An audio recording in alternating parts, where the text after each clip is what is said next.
Morning decisions. How about a creamy mocha frappuccino drink? Or sweet vanilla? Smooth caramel maybe? Or a white chocolate mocha? Whichever you choose, delicious coffee awaits. Find Starbucks Frappuccino drinks wherever you buy your groceries. Spring is the season everyone refreshes everything except their blinds. People put it off because they think it's complicated. But at Blinds.com, we've spent 30 years proving it's not. Right now, you can save big during the Spring Cyber Monday sale. Whether you want to DIY it or have a pro to handle everything from measure to install, we've got you. Free samples, real design experts, and zero pressure. Just help when you need it. Shop up to 50% off site-wide. Huge savings on special buys, plus a free professional measure now during the Spring Cyber Monday sale. Rules and restrictions apply.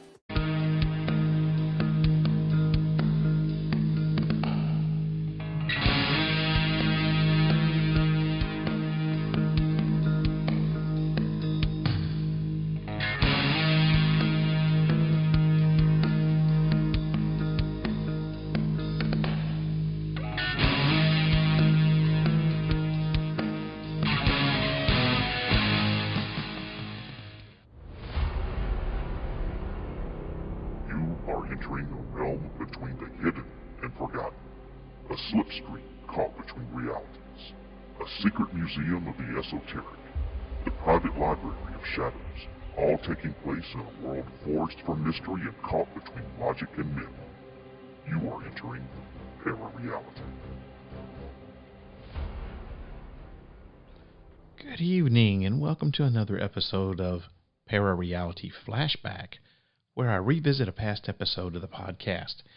And tonight, I'm continuing with Season 1, Episode 5, one of the most fascinating and enduring mysteries in human history: dragons. Across cultures, continents, and centuries, dragons have appeared in stories with striking similarities. From the fire-breathing beasts of medieval Europe to the wise celestial serpents of the East, these creatures have captured the human imagination in a way few legends ever have. But why? Are dragons simply the product of myth and storytelling, or could there be something deeper behind the legend? In this episode, I take a deep dive into the historical accounts, cultural symbolism, and possible real-world origins of dragon lore. I'll explore ancient texts, archaeological theories, and eyewitness accounts that challenge the idea that dragons are purely fictional. Along the way, I'll examine whether these creatures could be misunderstood animals, exaggerated history, or something far more mysterious. This isn't just a look at mythology, it's an investigation into a question that has lingered for centuries. What if dragons were real? Now, as we revisit this early episode of ParaReality, you'll also hear the roots of the show taking shape, raw, curious, and driven by a relentless desire to uncover the truth behind the unknown.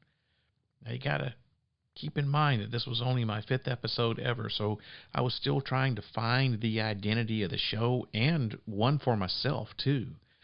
I wasn't there yet. In fact, I think you'll be able to tell that I still had a long way to go. But before I put you into the time machine, I want to remind you of something, that I'm heading back into Bigfoot country.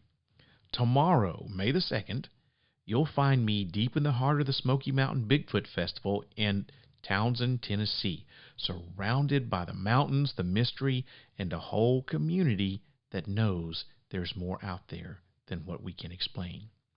I'll be there podcasting live for the ParaReality podcast, meeting the listeners, connecting with fellow researchers, and most importantly, seeking your paranormal encounters. Are you going to be at the festival? Have you seen something you can't explain, heard something in the woods that shouldn't be there? Have you experienced something that's stayed with you ever since that moment? Well, if you're going to be there, then I want to hear your story. This is your chance to share it, whether it's Bigfoot, cryptids, UFOs, or anything that defies explanation. I'm going to be conducting interviews throughout the day, capturing real accounts from real people, the kind of stories that keep the mystery alive. So, if you're attending the festival, Come find my tent. Step up to the mic. Tell me your story, and let's explore the unknown together. Because out there, in the shadows of the Smokies, the truth is still waiting to be told. And now that I've got that out of the way, I hope that you'll take time to listen to at least some of this episode. So without further delay, I'm putting you in the time machine and sending you all the way back to February the 21st, 2004, where you'll be listening to ParaReality Radio, Season 1, Episode 5, Dragons. This is ParaReality Radio. I'm Sandman. It's Friday, February 20th, 2004. Starting a little late again tonight, as usual, thanks to the great software problems I'm having on Live 365, as I always seem to. I think it's actually my computer. I don't think it's actually a software problem with Live 365. I'm going to blame it on my piece of crap computer. Well, welcome to the live show tonight. For those of you who are tuning in and listening, waiting anxiously for my live show, this is it. You found it. Once again, it's Friday, February 20th, 2004. It's 26 minutes after 10 p.m. If it's any other day besides Friday, February 20th, 2004, you will be listening to the rebroadcast of the show. Coming to you live tonight from Nashville, Tennessee, the great city of Nashville, Tennessee. I want to thank everybody for tuning in and listening. Man, I tell you what, everybody has been waiting to hear about my ghost investigation down in Jackson, Mississippi that I did last week, or week before last, actually. Been getting a lot of people inquiring, and tonight's show was supposed to be on the ghost investigation down in Jackson, Mississippi, but guess what? The thing didn't happen, and I'm really, really pissed off about that. I drove 6 hours all the way down to Jackson, Mississippi to do this ghost investigation, and the mother of the guy that owns the house we were supposed to do the investigation at, she decided at the very last minute to get all religious, and she started quoting the passage in the Bible where it says something to the effect that you shouldn't speak to the dead, and she was afraid that her soul and her son's soul would be eternally damned to hell forever and ever. And we didn't get a chance to do the investigation, or I did not get a chance to do the investigation. I had a person that was going to help me, and we didn't get to do it. So I was extremely pissed off. I advertised for 2 damn weeks, probably actually a little bit longer than that, but definitely 2 damn weeks for this investigation. I was really excited. I was hoping I was going to be able to give you guys a really, really great live show tonight, so you could, find out about what happened with my investigation. And she let me make an ass of myself, and I really, really don't appreciate it. So for all you people out there who are listening, I want you to do me a favor. This lady's name is Tammy Gallagher. I'm going to give you her freaking email address, and I want you to email bomb the shit out of her. Send her all kinds of crap. Send her a freaking virus or something. Hell, I don't care. Put her name on gay porn or some kind of nasty email picture or something, because I'm really pissed off at this bitch, and she deserves this. This is her email address. It's TGALLIGHER@KLLM.com. That's TGallagher@KLLM.com. I'll spell it for you again. TGALLIGHER@KLLM.com. Email bomb the hell out of this bitch for me, please. She deserves it. So, with that being said, tonight's show is not going to be on my ghost investigation in Jackson, Mississippi. Instead, it is going to be on the mythical creature known as the dragon. But before I get into that, I got some listener email that I want to read to you. Ryan Reynolds here from Mint Mobile. I don't know if you knew this, but anyone can get the same premium wireless for $15 a month plan that I've been enjoying. It's not just for celebrities, so do like I did and have one of your assistants switch you to Mint Mobile today. I'm told it's super easy to do at mintmobile.com/switch. Upfront payment of $45 for 3-month plan, equivalent to $15 per month required. Intro rate first 3 months only, then full price plan options available. Taxes and fees extra. See full terms at mintmobile.com. I issued out a challenge last show. It said that if anyone had any hair on their balls to shoot me an email on the program that I was doing at that time, which was Spontaneous Human Combustion, SHC. And believe it or not, I got an email from this guy. His name is, well, I'm not going to give you his name. I don't think that'd be great. Anyway, well, what the heck? His name is Anders. I don't have to give you his whole name. His name is Anders, and he comes from Denmark. So I got some of my international fans out there. Hello, Anders from Denmark. I appreciate you dropping me an email. And here's what his email says. Thanks for the program on SHC. It included a lot of information I haven't heard before. Very interesting. I'm listening via internet from Denmark. I kind of like the ley line theory that energy is moving along these lines and sometimes the energy builds up and is released. If you are right, there you are, fried. My personal theory is that the HARP project has something to do with this. They are sending gigawatts of energy into the atmosphere using very long radio waves. Who knows where all this energy is going? As far as I know, it makes the upper layers of the atmosphere reflecting other waves. If a radar station somewhere using microwaves sends out energy and this is reflected back to a focus at Earth level, it will surely fry anyone or anything.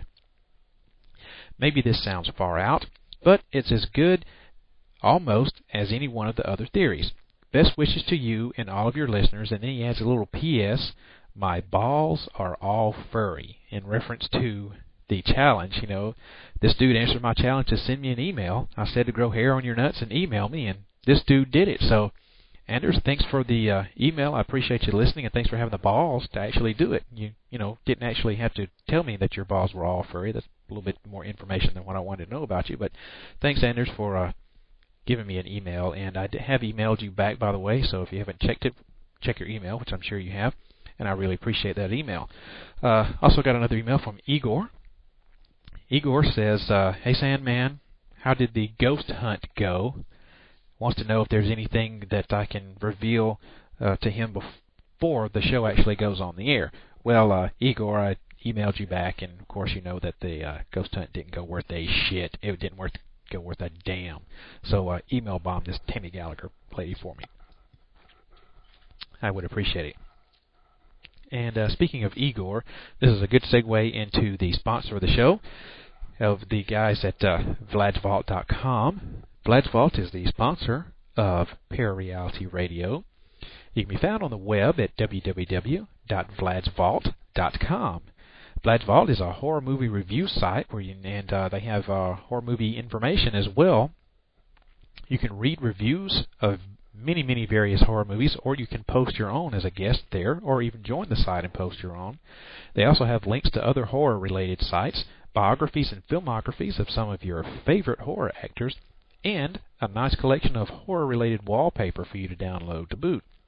Or you can simply visit the forums section and state your mind on whatever you want to state your mind on, specifically horror movies, sci-fi, and paranormal. That's www.vladsvault.com. They're the official sponsors of ParaReality Radio and yours truly, the Sandman.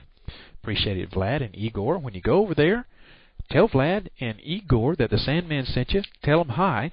There's a great bunch of people over there. I want to give a shout out to my homies and my friends over there, Olsen Gus, Snow Beast, Vlad, Igor, Head Monster. What's up, you guys? And say hello to Pinhead Fangirl and Requiem Nell. I appreciate it. All right. I'm going to get on with the show. I'm going to close the show tonight, by the way, with my famous segment of News of the Strange. I got some pretty good news stories tonight, but we're not here to talk about that right now. Right now we're here to talk about the mythical creature dragons. So let's get right into it. The dragon is the great-great-grandfather of all monsters. Before the demon, before the vampire, before the werewolf, before the giant, before them all was the dragon. The dragon's image has crawled across cave paintings that are 25,000 years old. It's so big that it dwarfs the mammoths of the dinosaurs back then. It slithered across Chinese rock art in the Shanxi province some 8,000 years before Christ. It haunted the Sumerians and the Babylonians. It was worshipped by the Aztecs and feared by the Celts. In the east, it was a glittering rain god. Over in the west, where I'm at, it was a flame-spewing, maiden-devouring monster. The dragon's found in every culture on Earth. The dragon is immortal. It's got fangs and claws deep in the psyche of mankind. And believe it or not, some people claim that the dragon is still around today. There are those that have claimed to have actually seen a dragon. The dragon comes in just a dazzling array of forms. The best known in the West, where I'm at, is the true dragon, or it's also known as the fire drake. This is the classic dragon, a gigantic quadrupedal reptile with vast bat-like wings. It's armed with razor-sharp teeth and claws and just a huge tail.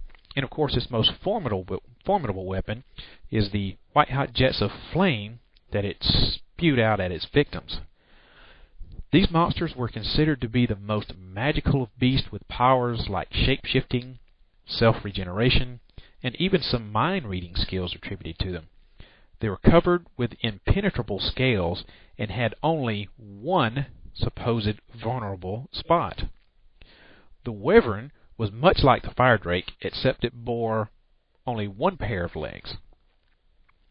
It was smaller than the true dragon, the fire drake, and it very seldom breathed fire. It did, however, carry a deadly sting in the tail, and it could spread disease and pestilence. And there's another kind of dragon called the lindworm, or just simply the worm. It was a huge limbless reptile, very similar to the snake. And instead of breathing fire, it spat out venom or spewed poison gas. It could also crush its prey in its coils. It could rejoin severed portions of its body and was, henceforth very, very hard to kill because of that. Another dragon is the basilis, or cockatrice, and it was the smallest, but, however, it was the most death-dealing member of the dragon clan. It was said to have hatched from a cock's egg that was incubated by a toad or a rooster. This dragon resembled a tiny snake with a rooster's comb. Its gaze, they said, brought instant death to all it looked at, to include itself. The basilisk's reflection was fatal even to itself. The great deserts of the Middle East were attributed to this glare of hordes and hordes of basilisks. Now, amazing as it may sound, the dragon really seems to have a basis in fact, and it really still haunts the wild and, well, sometimes the not-so-wild corners of our strange little planet here that we call Earth. Modern sightings include a huge winged reptile that terrorized the San Antonio, Texas valley for several months back in 1976, or should I say as late as 1976. A house-sized, long-necked, scaly green dragon with big teeth that has eaten fishermen and livestock in Lake Wimbu, Tibet, and a horned black scale dragon seen by 500 witnesses as recently as July 2002 in Lake Tianhanchi. That's in northeast China. In fact, there are so many modern dragon sightings from around the world that there's been a book written about it called Dragons More Than a Myth. This book has been written. It's not out yet, but it's due out in the spring of this year sometime, is all I know. It was written by a man named Richard Freeman, and he's British, I do believe. But this is going to be a very, very interesting book. I'm really looking forward to it. I'm going to get it due out sometime in the spring of this year. If you are a dragon freak like myself, I suggest you check this book out. I think it's going to be a great book. Now, some dragon sightings come much closer to home. In the early 19th century, there was a folklorist named Mary Trevelyan who interviewed a lot of elderly people living in the Glamorgan area of Wales over there in England. These people recounted memories from their youth back in the early 19th century of a race of winged serpents that were said to inhabit the forest around the Penllyn Castle. They had crested heads and feathery wings. They were brightly colored, and they sparkled like they were covered with like jewels and stuff. They rested coiled up on the ground, but if they were threatened, they would attack by like swooping down at their aggressors. The snakes, and I don't know another better word to call them, you could call them dragons or snakes, but these things killed poultry and were described as the terrors of farmyards and coverts. Many of them were shot for their attacks on the livestock. One woman, in fact, recalled that her grandfather shot one after it attacked him. Its skin had hung for years on the wall at his farmhouse. But, however, tragically, it was discarded after his death. Of course, now, this would make any modern-day cryptozoologist like myself just wince in horror. I can't believe he did that. But that's what they say happened. There's also a dragon skin that was once said to hang in the church at Sexile, Cleveland. This was a forest-dwelling worm, so they said, and it had been slain by a knight, and the skin kept as a relic, and it was hung on pegs in the church. Of course, once again, the skin has long since vanished. Some people say that Cromwell's men probably destroyed it after the Civil War took place. There was also a worm-type dragon in Lamberton, and a portion of this hide was supposedly kept on display at Lambton Castle. It was said to resemble cow's hides, and just like everything else, once again sensing a pattern going on here, the specimen was lost when the castle was demolished in the 18th century. One of the most disturbing dragon stories, however, occurred relatively recently. When the northeast of England was under Dane rule, the Norsemen feared a sea dragon known as the Shoney, S-H-O-N-E-Y. And no, I'm not talking about the restaurant, I'm talking about the dragon Shoney. It's said that they sacrificed crew members to this dragon.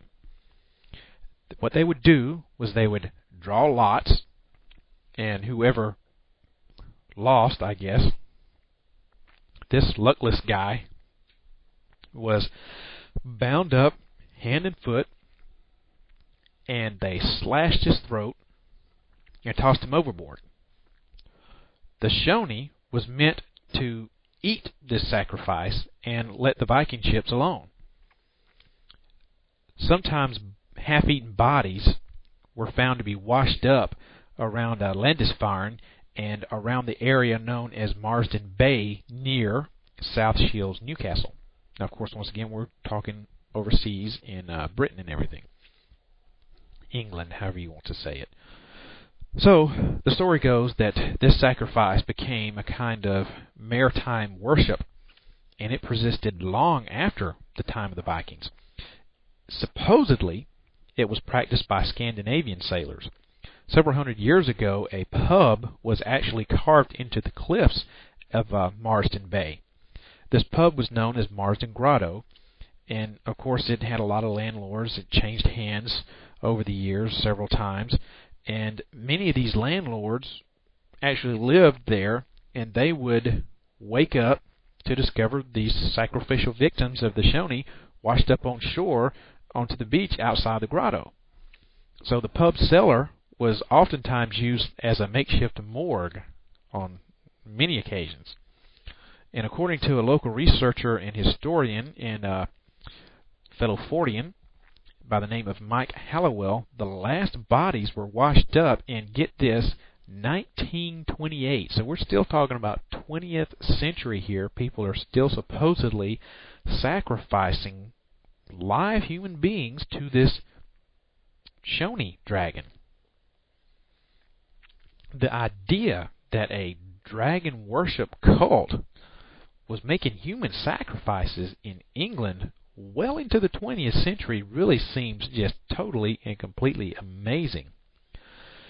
Now, Mr. Hollowell and the guy that wrote the book that I was telling you about, Richard Freeman, are currently doing an investigation of this, and they're trying to gain access to police records for this period to verify that this tale is actually true. So I don't think it's going to be in his book, but it would be very interesting to find out if this is really true or if this is just one of those urban legend type things from across the pond over there in England. Hopefully, I will be able to find this out. And when I do, I'll let you know. Now, in the early 1980s, something began to kill sheep in a really strange way in North Wales. And if you'll notice, I'm talking a lot about England because, there was nobody over here back then at that time except for the Native Americans, and don't have a lot of dragon stories from the Native Americans for you. Most of the dragon stories is going to come from, England, King Arthur type stuff. So most of my information takes place over in England. So getting back to the story, in the early 1980s, something began to kill the sheep over in North Wales. They were found with 2 puncture marks in the flesh, and they were always close to water. Veterinary analysis showed that they'd been killed by venom. Sometimes a large snake-like trail was seen in the grass or the mud close to where the sheep were, the dead sheep were. But however, whatever killed them never ate them, just killed them. This was kind of weird, and the killing stopped as suddenly as they started, and nobody ever found out what it was. To this day, still don't know what it is. It's a big mystery. Now, there have been many theories offered up to explain this dragon phenomena. They fall mainly, and when I say this dragon phenomena, that makes it sound like I'm talking about the thing that was killing the sheep in Wales in the 1980s. When I say dragon phenomena, I'm talking about the overall dragon phenomena. There have been many theories offered up to explain the phenomenon of dragons. They're going to fall mainly into 2 basic categories. The first is that dragons are based on some kind of real flesh and blood creature, a gigantic reptile of some sort. The second is that they are a paranormal manifestation. So let's examine the former idea, the first idea first. It's been widely suggested that fossil remains of dinosaurs and other large animals were the basis for these legends of dragons. While they may have been an influence in some cases, most fossil bones are really too fragmentary to give rise to these tales. Very, very rarely do you ever find a complete fossilized dinosaur skeleton. Usually it's bits and pieces that when they make the skeleton, they have to reconstruct it. So very, very rarely do you ever find a complete skeleton. You also need to remember that many ancient texts specifically speak of dragons as living entities interacting with humans. There are some living reptiles that make pretty impressive dragons. First thing that comes to my mind would be crocodiles. Crocodiles are really, really huge, and they can be really, really deadly predators. The largest crocodile is the Indo-Pacific croc, and it can reach a size of up to 33 feet in length, and it can tip the scales at as much as 3 tons. That is a huge, huge creature. And if you think about it, a crocodile, and even an alligator for that fact, does look incredibly like your classic fire drake dragon, without the wings, of course. Now, this crocodile, this Indo-Pacific croc, can kill things as big as like water buffalo, tigers, and even sharks. The ancient Chinese called this crocodile the flood dragon. Now, in the 1950s, a fellow named James Montgomery investigated tales of a huge monster among the Sagama River. The local people, who were known as the Saluka, said that this creature was the father of the devil, and they threw silver coins in the water whenever it appeared. Now, this kind of, to me, it brings to mind the treasure hoarding dragons of medieval Europe. You know, you always have the classic dragon in the cave with all the treasure, and they're sleeping. It kind of brings that to mind to me. Now, Mr. Montgomery was searching for this monster, and he found it sunning itself on a sandbank. What it was one of these gigantic Indo-Pacific crocodiles.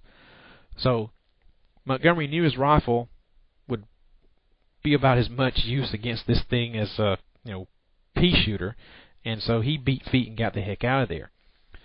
He came back later on and measured the sandbank. Now, the sandbank was 30 feet long. The crocodile had the end of its tail in the water when he saw it, and he estimated that its total length would have been somewhere around 33 feet. That's a pretty big crocodile. Now, another giant lurks in the waters of the Lumpur River. This thing is actually a serial man-eater, and the Ibad tribe, the local tribe, calls it Bajang Senang, the king of crocodiles. It's believed to be about 25 feet long. Once again, it's a Indo-Pacific crocodile. Not quite as big as the Montgomery crocodile, but still pretty damn big, in its own right. 25 feet, whew, that's pretty damn big. There's also a crocodile called the African Nile croc. This thing can be as big as 23 feet or more, and these things have been known to kill lions with one bite. This crocodile was worshipped by the Egyptians as the god Sebek, the god of the life-giving Nile. Currently, there is a 23-foot-long specimen at large in Malawi. Try and say that real fast. Malawi, and it's been reported to have eaten 14 people in the last year. That's a hungry, hungry croc, people. 14 people in the last year. Now, these big crocs, these armor-plated giant crocodiles, can bite down with a force that's twice the strength of a great white shark. Now, that's amazing.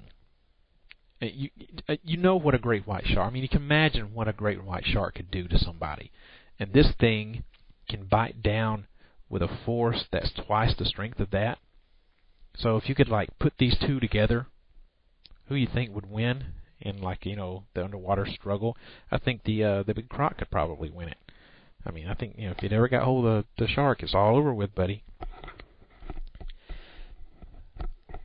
Something else that could have given rise to the modern day dragon, the myth of the dragon, are big constricting snakes, because these make good analogs of the worm, the limbless lindworm type of dragon. The python of Southeast Asia can grow as long as 33 feet, and they say that it can swallow animals as large as a whole live deer. That's pretty pretty big for a snake, if you ask me. There is an anaconda called the green anaconda.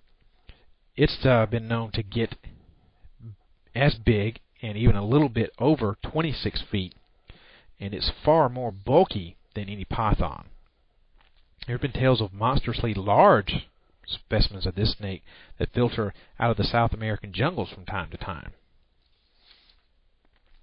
And of course, probably the main thing that comes to everyone's mind when you talk about modern-day dragons is the infamous Komodo dragon. The Komodo dragons found only on 3 small Indonesian islands, and they actually didn't get discovered until 1912. So this is a fairly new, as far as discoveries go, this is a fairly new reptile. I mean, we're talking less than 100 years since it's been discovered here. These things get over 10 feet long, and they are the largest known lizard in the world. Now, it kills big prey, large prey, like deer. And all it's got to do is just bite you, because their saliva, if you know anything about the Komodo dragons, their saliva has really, really virulent bacteria in it. And it will make you sick and kill you. There's been Chinese pottery found on Komodo Island that suggests that this Komodo dragon was known to seafarers from the ancient Orient. Now, impressive as it is, the Komodo dragon looks like a pipsqueak compared to its prehistoric relative called the Megalenia prisa. This was a giant monitor lizard that lived in Australia in the Pleistocene era, and it got up to 30 feet in length. It evolved to feed on the giant Ice Age marsupials such as the Diptrodon and a rhino-sized wombat and a Procoptodon, which was a 10-foot tall kangaroo. So those things got big, and they ate big too, apparently. Now, it's presumed that Megalenia died out at least 10,000 years ago, but the Aborigines over in Australia have legends of something called a Mungungali, which is a giant lizard. Both natives and white people over there have recorded encounters with Titanic-sized lizards in the Australian outback.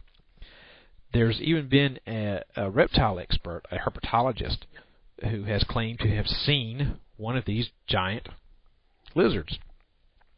This happened back in 1979. His name was Frank Gordon, and he was hunting for smaller lizards called water skinks in the mountains of New South Wales. Now, he went out one day, had just a bad day, didn't get anything accomplished, found nothing, totally fruitless, so he decided to return to his Land Rover. When he got there, he noticed what he thought was a fallen tree that was next to his vehicle. When he started up the engine, this tree, this log, reared up on 4 legs and went off into the bush. It was a giant lizard, is what it was, and he estimated that it was some 30 feet long. Now, this guy here is just but one of many witnesses who reported reptiles like this in the Australian bush. And this guy is a herpetologist, a reptile expert, so you would think that he's a pretty credible witness. You would think that he would know what he's talking about. So I'm going to kind of tend to place a lot of emphasis on this guy's account here.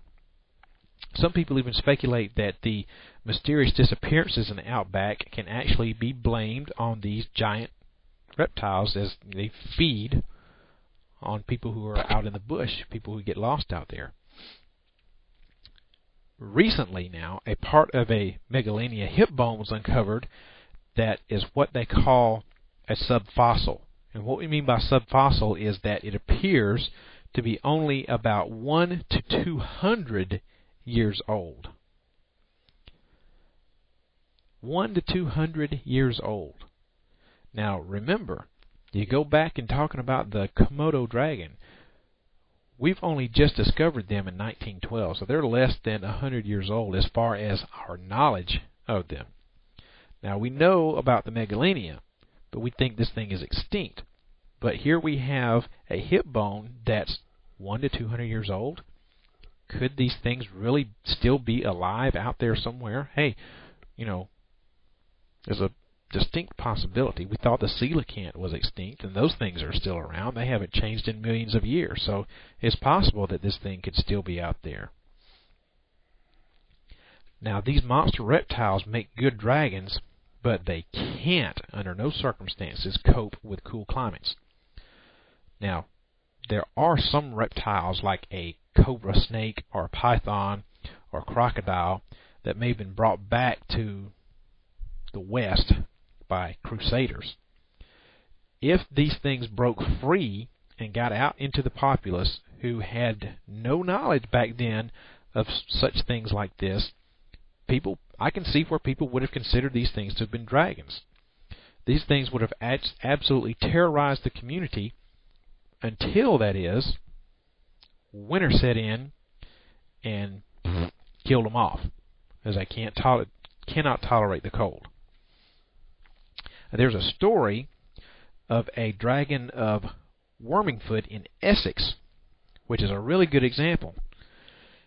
This thing, they said, was a cocodril dragon, and it had been brought back from the Crusades by none other than Richard the Lionheart for his personal zoo in the Tower of London.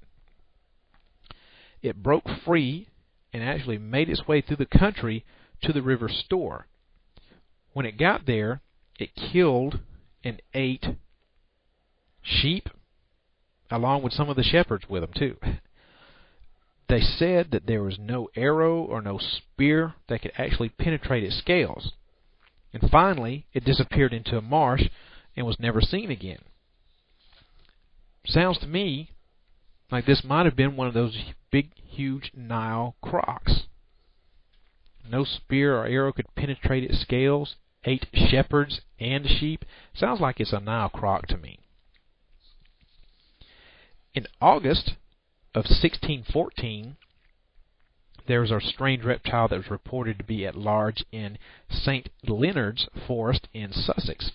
This thing was said to be 9 feet long, and it's not large as far as dragons go, but it was still considered to be very dangerous. It was limbless, serpentine, and it had a bulge in its middle. From this description of it, it sounds to me like it was probably about the size of, say, a football. Whenever animals or humans approached this thing, it would raise up its head and look around, kind of like all arrogant, like it's going to kick your ass type thing. It was said to have killed men and dogs by spitting out poison, but it didn't eat the bodies. Instead, it ate the local rabbit population. Now, to me, this sounds like it could be a snake, possibly a cobra. Cobras rear up their heads whenever they are threatened. That's their threat posture. They rear up their heads, and their hoods come out. They kill with poison, and cobras do eat rabbits.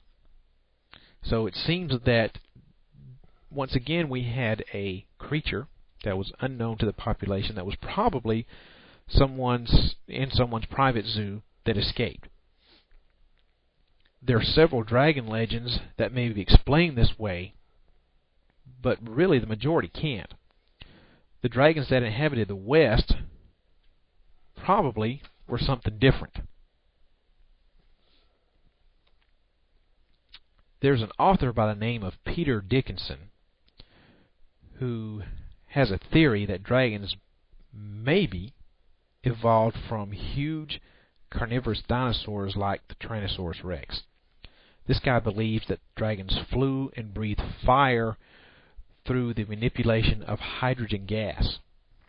The wings, he says, evolved from a modified rib cage, and the stomach was chambered, and it was basically a huge gas bag. What he is saying is that the dragon created hydrogen gas from hydrochloric acid that was in its gut, and it somehow mixed with calcium from the bones of its victims that it ate, and also by eating and ingesting limestone. According to this guy, the dragon was essentially a living, breathing hot air balloon. It flew by inflating its expandable gut and using its wings to steer. When it wanted to descend, all it did was exhale the gas, and the gas came out as fire. Of course, this also doubled up as a weapon. Now, some people think that, some scientists think that, who are looking into this theory, they think that hydrogen is probably too unstable to be used like this, and that if it was going to be a gas, it was probably methane. Now, conveniently, after this dragon died, according to our fellow Dickinson, this chemical factory in the dragon's gut dissolved the body. So, there you go. No fossils have ever been found. This pretty neat and ultimately unprovable theory that this guy has. You know, wow, imagine that. I have this great theory, and you can't prove it. So, I don't know about that one. But looking at dragons as mortal flesh and blood creatures might be wrong. Maybe, just maybe, dragons are something much stranger than that. Maybe the dragon exists as an entity in a reality that's totally different from our own. This could explain, think about it now, this could explain how they could appear, terrorize a community, and then just disappear like they do in lore. We know that atoms vibrate at certain speeds. So, could it be possible that there are entities, such as these dragons, who are composed of atoms that vibrate at differing rates? Maybe slower, maybe faster than what we consider the normal? So, if so, usually they'd be invisible to us, but under certain circumstances, us or them could speed up or slow down, and thereby we could become visible to each other.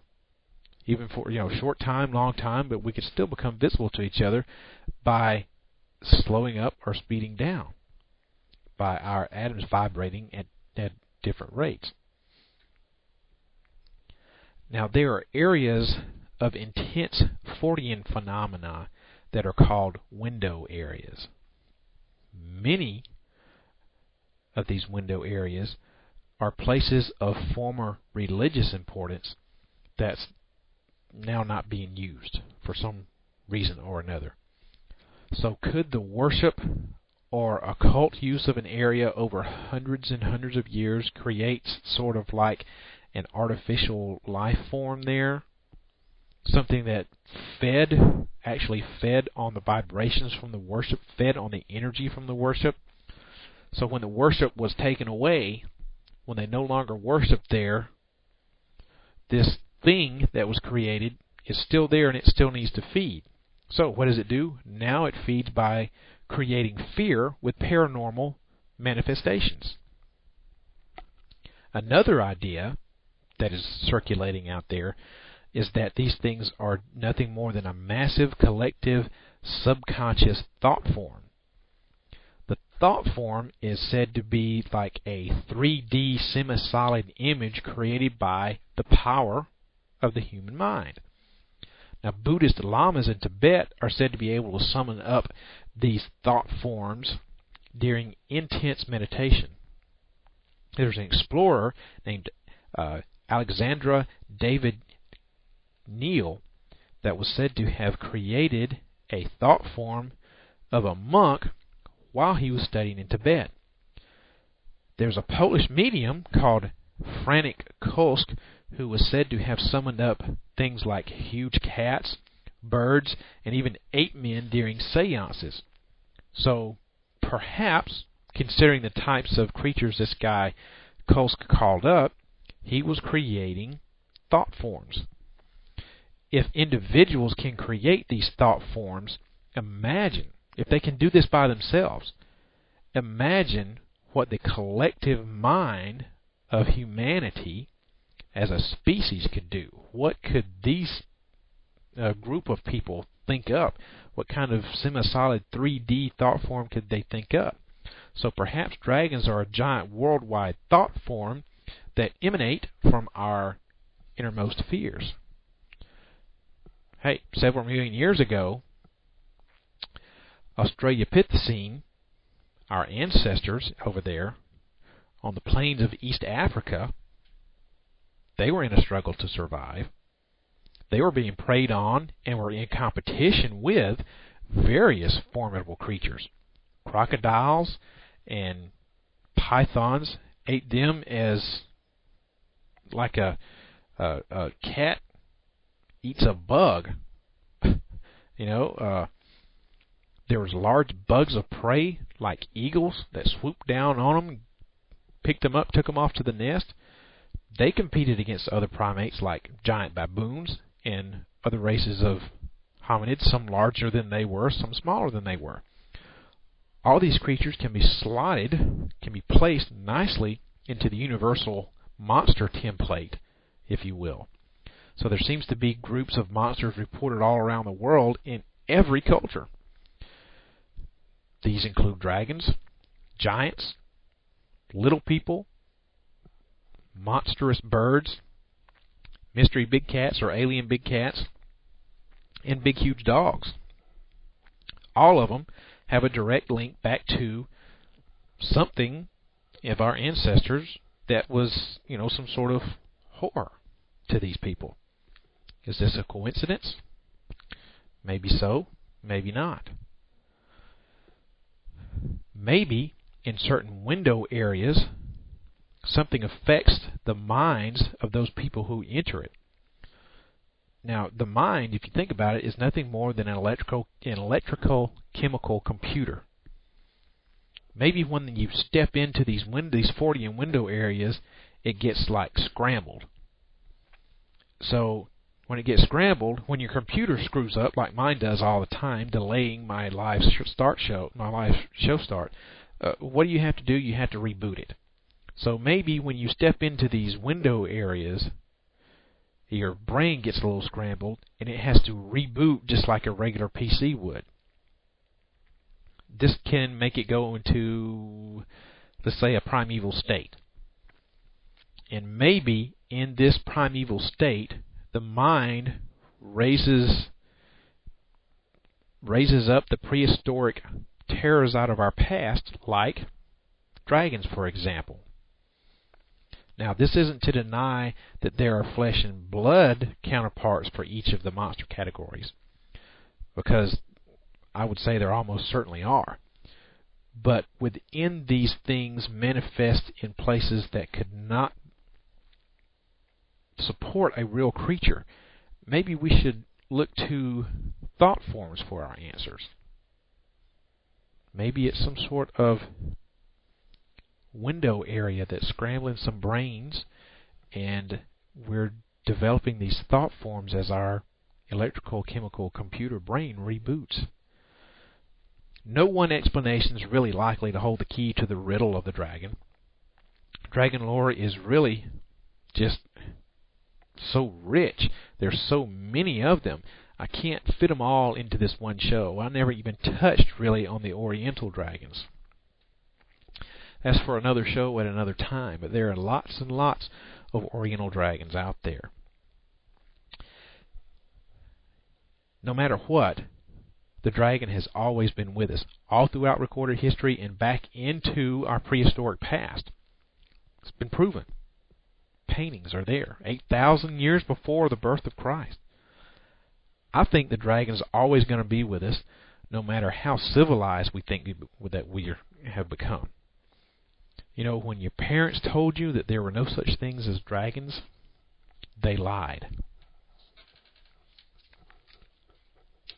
They lied. I'd like to get your input onto what's going on with the dragon phenomenon.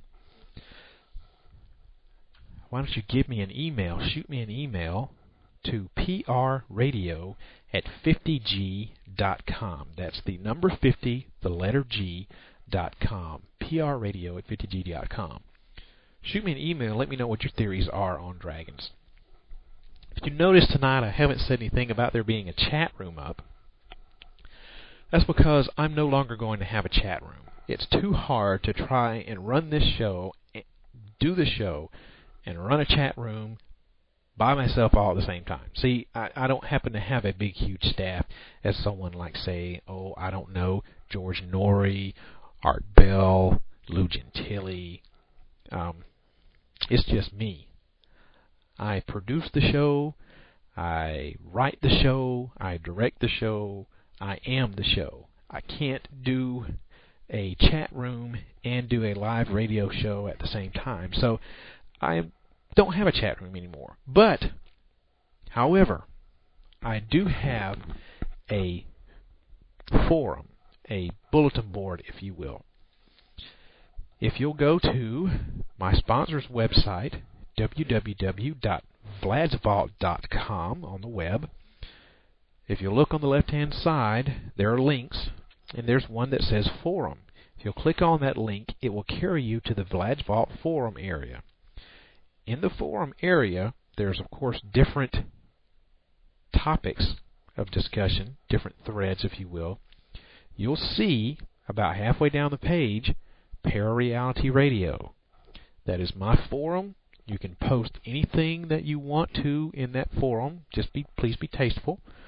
And please keep it related to something along the theme line of the show.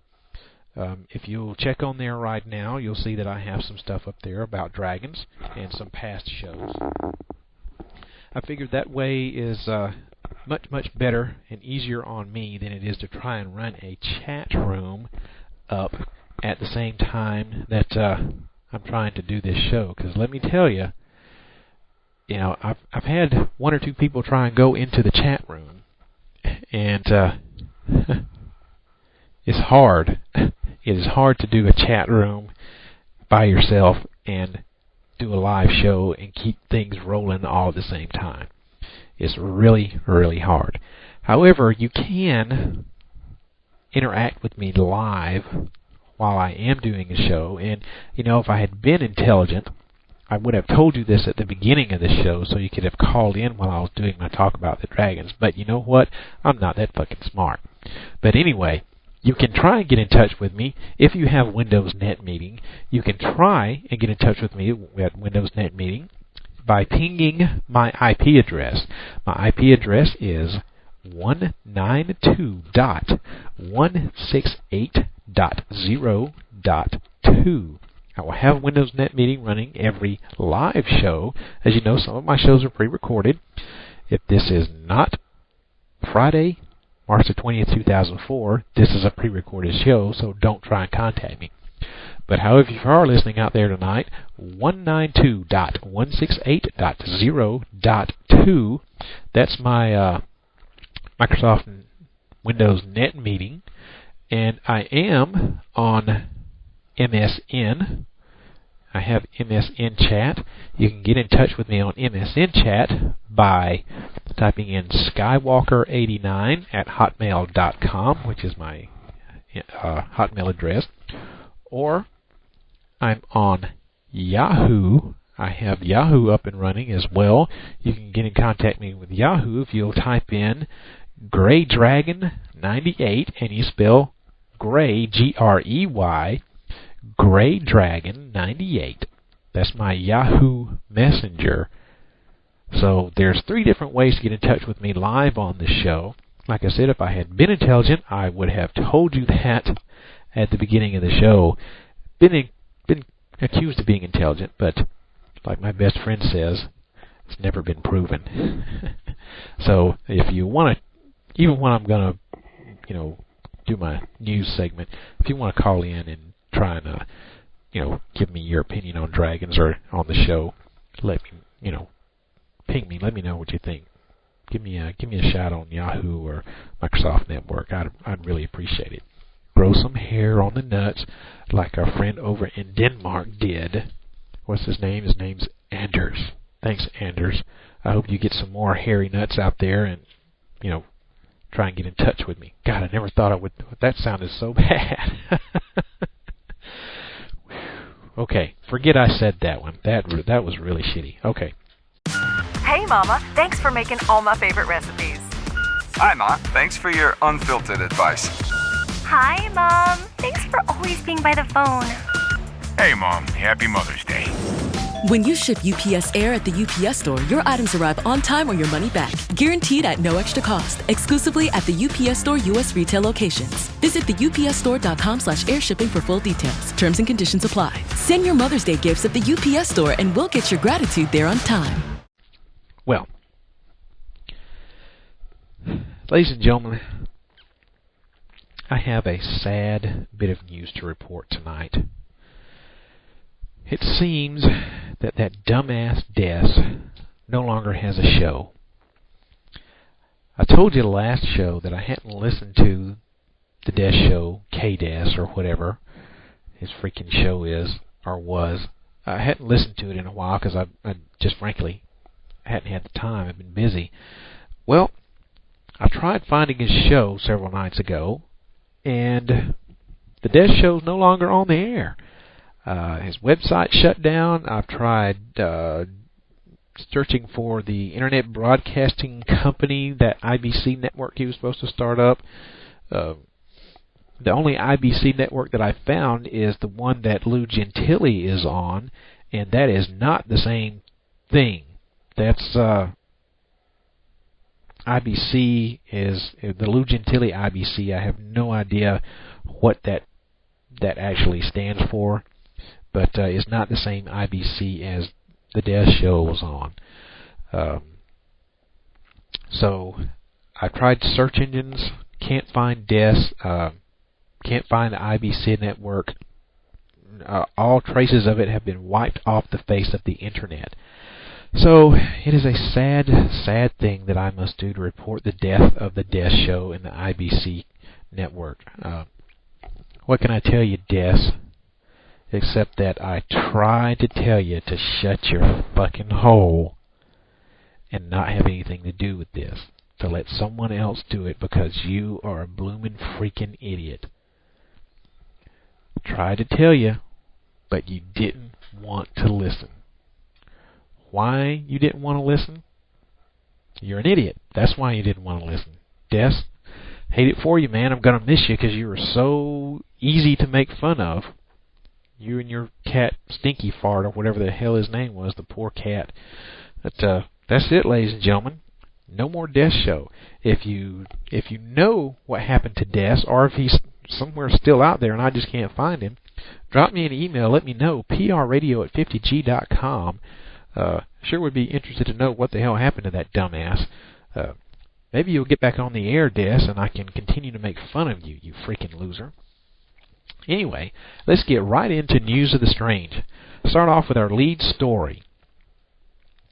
On January the 16th, as bonfires burned across Italy to commemorate the annual festival of St. Anthony, the town of Capena continued its yearly addition to the celebration.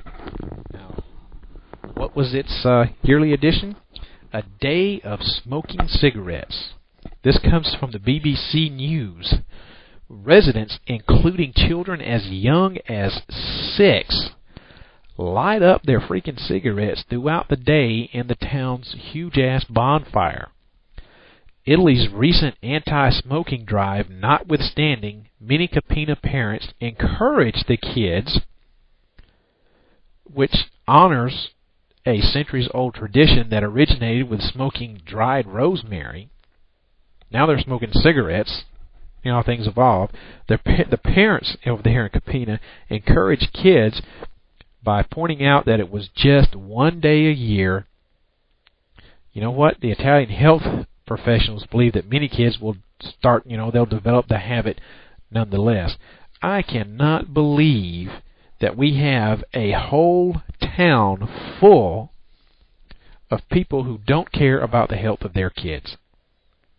What are you telling your youth over there by letting these 6-year-old kids light up cigarettes. I don't care if it's one day out of the year. What do you do the other 364 days out of the year? You smack the freaking cigarette out of their hand and say, oh no, that'll kill you, it causes cancer, except for when we have our one day a year where everyone lights up. A whole town of freaking idiots. All these people over here should have their cigarettes taken away from them and have cigarette burns all over their body.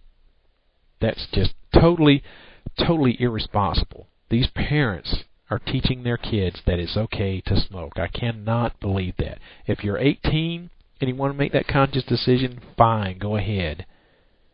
But let someone get to that age where they are capable of making their own decisions. Don't force a cigarette into them. They think it's cool. They don't know any better. You people are stupid. Jesus. Moving right along into the I can't believe they did that news section. About once a month, the owners of the Marina del Rey in California, this is a sport fishing bait shop. These guys make a killing about once a month. Now, this is according to a January Los Angeles Times story that there's a Tibetan Buddhist study group that drops by in a caravan after they do their meditation on the liberation of beings, and they throw down anywhere from $1,000 to $2,000 to buy as much live bait as they can. $1,000 or $2,000 to buy as much live bait as they can. And what do you think they do after they have this meditation of the liberation of beings and spend $2,000 to buy live bait? What do you think they do? They go right down to the Marina del Rey harbor and they, in their terms, free the bait. What do they do by freeing the bait? They throw it in the freaking harbor. And of course, what do you think is going to happen as soon as they throw the bait into the harbor? Of course, you guessed it. Much of it is immediately eaten by the fish anyway. You know, I've got no problem with religion. I don't care what you want to, if you want to worship a dirty left sock as your god, that's cool. But I certainly hope that not all Buddhists are as big a dumbasses as these people. They are literally throwing $1,000 to $2,000 a month into the ocean. You know, if you want to meditate, on the liberation of beings, hey, I'll tell you a being that you can liberate. Me, the Sandman. Liberate the Sandman. Come to my house once a month and give me $2,000 so I can liberate myself out of all this freaking debt that I'm in. That's what you can do for me, you stupid fucking Tibetan Buddhist dumbasses. Give me $2,000. Give the Sandman $2,000 so I can get myself liberated and get out from under this huge freaking debt of a house and a car that I'm in. Hey, Sandman's wanting to start back to school to make more money. I could use $2,000 a month to help me pay my school bills. So if you're a Buddhist out there, tell these motherfuckers to start contributing to the liberation of the Sandman, please, dumbasses. Still under the I can't believe they did that category, the Indiana Department of Workforce Development, whose mission, by the way, it is to help unemployed Indians, including those who have lost jobs because their work was contracted overseas. This department just awarded a $15.2 million computer services contract to Tata American International Corporation. What they were going to do was hire 65 programmers to work on the agency's information software starting in November. However, get this now, 2 weeks later, state officials canceled the contract after realizing that Tata is a subsidiary of a Bangalore, India company, and that the 65 programmers were being brought in from India. Now, you know, those are the true Indians. The Indians that are over here are not Indians. They're Native Americans. The reason they were called Indians is when that freaking super genius Columbus landed in the New World, he thought he was in India, so he called them Indians. Well, hey, Indiana, man, what they're supposed to help, it says right here in the news report, unemployed Indians. That's what they were doing. They were helping unemployed Indians. Maybe they should be helping unemployed Native Americans. Maybe they should change their wording to helping underemployed Native Americans, you stupid fucking morons. You dumb-ass bastards. How hard is it to investigate and find out that, oh, when we say Indians, we mean Native Americans, and your company is from Bangalore, India? Come on, man. We're talking about $15.2 million at stake here. I think if I were in charge of dishing out $15.2 million, that I would make sure all my, T's were crossed and my I's were dotted before I doled that shit out. Whoever was in charge of that gets my dumbass award for the week. I wish I knew a name. And even in more, I can't believe they did get that category. Listen to this. In December, a federal appeals court upheld Santos Reyes' 26-year prison sentence for the crime of trying to take a written portion of the driver's test for someone else. He got 26 years for it. Yep, they sentenced him to 26 years for trying to take the written portion of a driver's test for someone else. Now, number one, this Santos Reyes person is a dumbass for trying to take the written portion of a driver's test for somebody else. But the reason that they gave this guy 26 years is because it was actually required by California's 3 strikes law. Okay, which means this dude Reyes had already been in the big house twice. So he just fucked himself for 26 years because he took someone's driver's license test for him. What? Now that is a real dumbass. And again in December, a youth court judge in Vancouver, British Columbia, went beyond guidelines to hard sentence a now 19-year-old man for the fatal baseball bat bludgeoning of a gay man. Listen to this. You know what the hard sentence was? 2 years in custody plus 1 under supervised release. Give me a freaking break. And also in the last month, a 24-year-old man was charged with several, not one, but several flashing incidents, apparently directed at only Amish men and boys. Amish people. This guy can't get off unless he shows himself to Amish men and boys. Sicko. And when mercury spilled from a Cub Scouts race car, not only was the Cub Scout disqualified for cheating, but his father, who has a background in chemistry, might I add, may be liable for a $5,000 hazardous materials cleanup. Jesus Christ, people, don't portray your freaking urge to win onto your kids. As far as I'm concerned, people like that are nothing but losers. And the leading Swedish veterinary organization suggested that the increase in reports of bestiality since 1999 have been occurring because that was the year that Sweden first banned child pornography. Well, I can't look at kitty porn anymore, so I'm going to go fuck a goat. I tell you, Swedish people, I'm glad I'm not living over there in Sweden.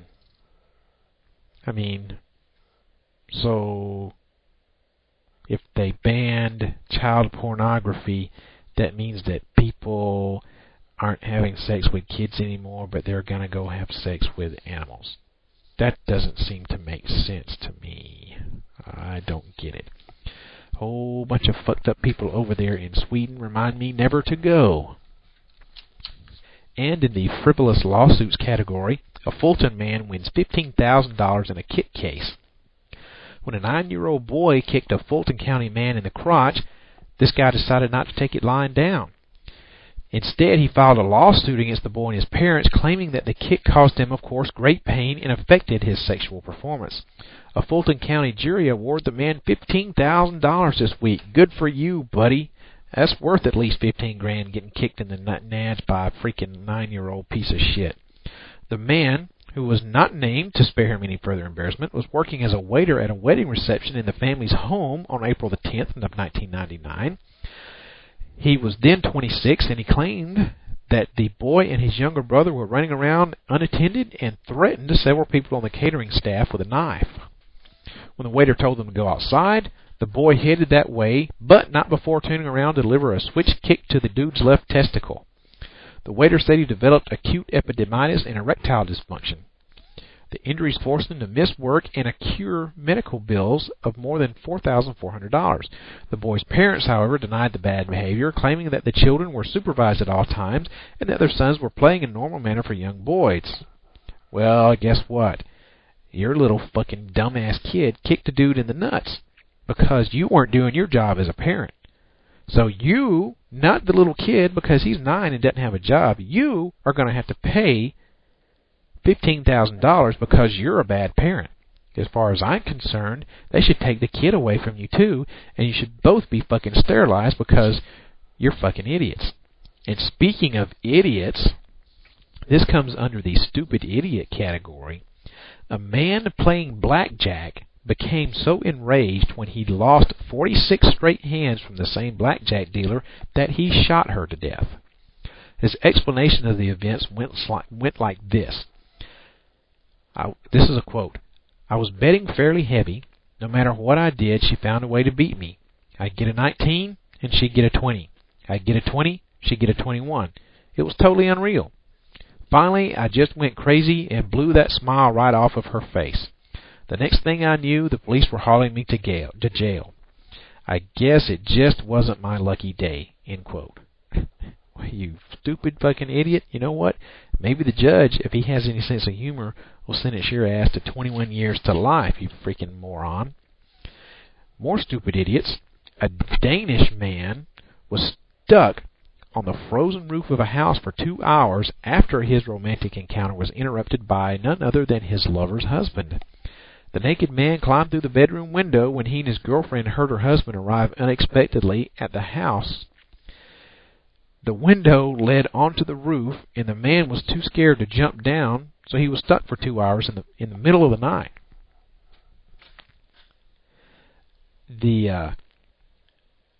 He was spotted by a neighbor who called the police. Officers arrived instantly, but needed help from the fire department to get the man down because he was shaking, not only with fear, I'm sure, but with cold, and they had to get him onto the ground with the aid of the fire department. Of course, the neighbors said they didn't know how the woman's husband reacted to the situation, but they described him as a muscular man with a quick temper. You know what? If you're going to have sex with married people, it's always important to have an escape plan. Take it from the Sandman. The Sandman knows these things, okay? If you're going to have sex with someone who is married, you need to have an escape plan beforehand. You need to have it all laid out. And no matter what you do, if you're going to have to go out the window, take some clothes with you. Because chances are, when you go out a window, you're going where? Outside. And what's outside? The weather. The elements. Cold, heat, rain, birds shitting on you. People live around there looking at you, dick swinging all out. Take it from the Sandman. If you're going to have to go out the window, take some clothes with you. Hopefully this guy's balls didn't freeze off and he's still able to have sex. Rounding out our news of the strange tonight, it comes under the dumb criminals category. Police in Germany are searching for a burglar who say this guy's the most stupid burglar they've ever run across. The unknown man broke into the building of a wood sales company in Bremen overnight. Officers believe that he initially broke open a coffee vending machine and destroyed most of it before discovering that it only took tokens and there was no money inside. A police spokesman said, "One might remark that this was written down on a large sign on front of the machine, but then it was dark." The burglar then stole a mobile phone, which only works in the grounds of the company, and a cordless screwdriver, but forgot the batteries and the charger. Finally, they say the intruder drank a can of Coke that had been sitting on one of the desks in the office, and it was 12 months past its sell-by date. Police are confident that they will find the man soon, saying he should be easy to spot. He's the one who's stranded with a load of useless junk, looks tired, is sick to his stomach, and is probably the laughingstock of all his mates, explained the police spokesman. Well, no fucking shit. I don't know if drinking a can of Coke that's 12 months bad is really going to make you sick or not. Sandman has no idea on that one. Probably make you a little bit sick, give you the squirty turdies. But, you know, the world is full of dumb people. And as long as they're out there, the Sandman is going to be reporting on them. Like I said, maybe I should call this News of the Stupid instead of News of the Strange. I'm going to put up a little section in my forum about News of the Strange, and hopefully you guys out there will vote on this or tell me what you think about News of the Strange. Tell me if you think you'd like this. I'm not going to keep asking you this much longer. Tell me what you think about News of the Strange. Tell me if you like it, if you don't like it, if you think I should change it, if you think I should drop it. You know, any or all of the above. That's it for ParaReality Radio this evening. I'd like to leave by once again reminding you to go visit my sponsor's website, Vlad's Vault. Vlad and Igor at the Vault can be found at www.vladsvault.com out there in cyberspace. Vlad's Vault is a horror movie review and information site. You can read reviews of lots of horror movies, or simply just post your own review if you'd like. They also have links to other horror-related sites. They've got biographies and filmographies of some of your favorite horror actors, and a nice collection of horror-related wallpaper themes to download. Or you can simply visit the forum section and state your mind.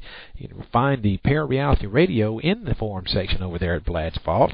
So if you would please, no more chat room, remember, you're going to have to get in touch with me with NetMeeting, MSN Messenger, or Yahoo chat program, or simply go to the forums and check out the ParaReality Radio forum and leave me a message there, or email me at prradio@50g.com.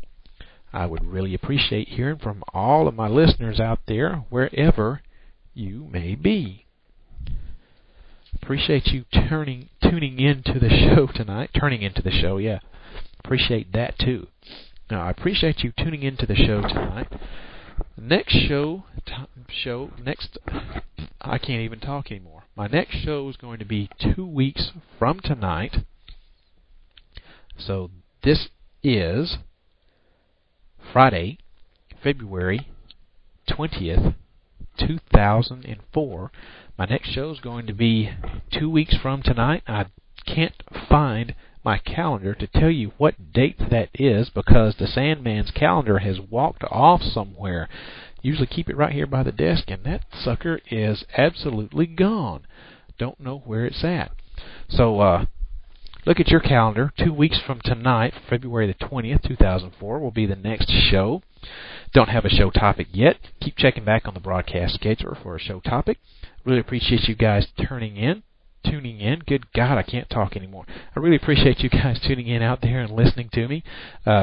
Remember, turn on, tune in, and find out right here on ParaReality Radio. This is Sandman telling you to have a good evening. And Vlad and all the guys out there at my sponsor, VladVault.com, Vlad, Igor, appreciate you guys doing everything you do for me. All you listeners out there, have a safe evening. I'll see you guys in 2 weeks. This is Sandman. I'll talk to you later. Take care. If you wish to change, you must first lift the veil of ignorance that has been cast over your eyes. Only then will you see the true power of the universe.